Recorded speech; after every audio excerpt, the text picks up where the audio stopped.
Well, it looks like the DC establishment is doing everything they can to perpetuate this narrative that January 6th was some type of insurrection, a rebellion, when the truth is, and I've said this numerous times on the channel, and I stand behind this, looking at all the footage, all the testimony from these defendants in these trials, if some of these defendants actually go to trial, because a lot of them are opting for a plea deal, although I think a lot of them are being probably pressured to enter into a plea deal. I mean, let's be honest here. You can't deny that in some way politics are at play here. When what should really be at play is justice. Is somebody guilty of insurrection, rebellion? Are they guilty of some type of crime, trespassing, committing violence, vandalism? So there's an article at CBS News. And if you want an admittance of how these people are circling the wagons, here you go. How judges in D.C. federal court are increasingly pushing back against January 6th conspiracy theories. Now, this article came out today. By the way, happy Monday. Culture Confederacy here. Thank you for subscribing, watching, being a part of this thing called the Culture Confederacy. Now, somebody mentioned in the comment section in a previous video, they've been having issues subscribing. I don't know what's going on with YouTube. From my understanding, and I could be wrong here, but from my understanding, we put an icon in our videos. You're supposed to click on that icon. It's supposed to prompt YouTube that you want to subscribe. I guess they've changed this up a bit from the old subscribe button. So thank you to me alerting about the problem with that, because I'll look into this, find out what's going on with my channel here. It could be just something with certain channels. I don't know. But just let you know that I do read the comments and comment when I'm, or respond back when I'm able to. But getting to the article here. So you have several cases where D.C. judges are using their quote-unquote platform to quash conspiracy theories used by these January 6th defendants. You can't use that in court because a lot of it, understandably, would be considered hearsay evidence. But I think some of it might have some merit here. And maybe these judges should have more of an open mind and look into what these defendants are saying. I mean, if you're after justice and you want to be fair in these trials, you're going to have to look at all the evidence in the case. And maybe there's a kernel of truth, in what these defendants are saying.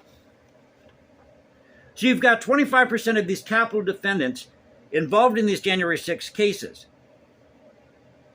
who have opted for a plea deal rather than a trial, with a small percentage testifying in their own defense. Now, court rules prevent jurors from hearing anything that would be considered a conspiracy theory or using that in their determination of the outcome of these trials and the verdict. And according to George Washington University law professor Catherine Ross, she said there's no evidence of baseless claims that January 6 defendants can use that would qualify for admission in front of a jury. She said this to CBS News recently. And here's a couple examples of these trials. You have Peter Navarro, who was a former trade advisor to the Trump White House. He was convicted last year by a jury for defying a congressional subpoena. So the judge sentenced him to 4 months in prison and struck down Navarro's claim that his prosecution was politically motivated. I believe this trial that took place January 25th last year. Then you have the cases of James Little and Alan Hostetter, and Judge Royce Lamberth oversaw, I believe, both of those trials. And he called Little's claims a distortion of the facts and was dismayed by the outright, quote-unquote, falsehoods that have crept into the public consciousness. Well, Judge Lamberth, your job is not to go out there and preach your belief that this was somehow some type of falsehood. Your job is to look at all the evidence in the case, present it before the jury, be as neutral as you can, and let the jury decide. Not to come out on the stand and say, I believe, or say that you're dismayed by these things that these January 6 defendants are saying and call them falsehoods or baseless claims. Now, in the case of Hostetter, he was given a stiff sentence for pushing through a line of police and carrying a hatchet in his backpack And prosecutors accused him of, quote unquote, promoting war and revolution. Now, he represented himself in court. As they say, you should never represent yourself in court. You should always have representation, just so you don't incriminate yourself. And I agree with that. As I mentioned, this was also seen by Judge Lamberth, and he was saying that the First Amendment does not protect violent acts or obstruction of Congress. You can't obstruct an official proceeding. So what's going on here? Sounds to me, just as a casual observer here, that these judges in D.C. are trying to circle the wagons along with the D.C. establishment because, God forbid, that it comes out that it was just a riot that got out of hand and you didn't have enough security to handle the crowd.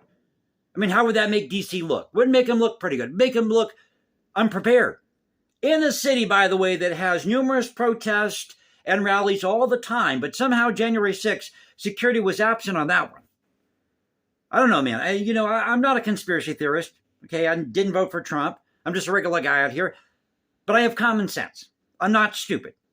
I know what side of the bread the butter is on. And if you're not going to have enough security to handle the crowd January 6th, well, guess what? This is on you then.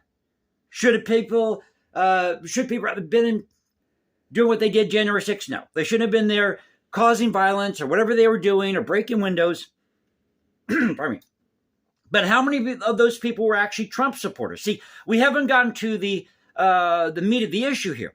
How many people were Trump supporters? How many people were infiltrating the crowd? Were there federal agents involved? These are important questions that should be asked. And damn it, my taxes pay for your salary there in D.C. You need to come forward and tell the American people what happened January 6th. No holds barred. That means you give us all the footage. You let us see it. Our taxes pay your salary so that we can decide for ourselves. Because if you want justice to prevail, that's what you got to do. If you're going to be fair, if justice is supposed to be blind, then you need to be honest and open with the American people. Period.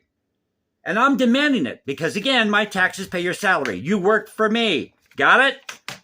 So I hope you enjoyed the video. If you did, you know what to do. You can also follow me at Instagram, #JasonComposes, because I write music in my spare time. Or you can find me at X, Culture Confederacy, at Culture Confed1 on X. This is the Culture Confederacy saying peace out, stay safe, everybody. God bless this thing called the United States. And you know how we do it here. This is where the past crashes with the present. I'll catch you next time, and y'all have a great Monday.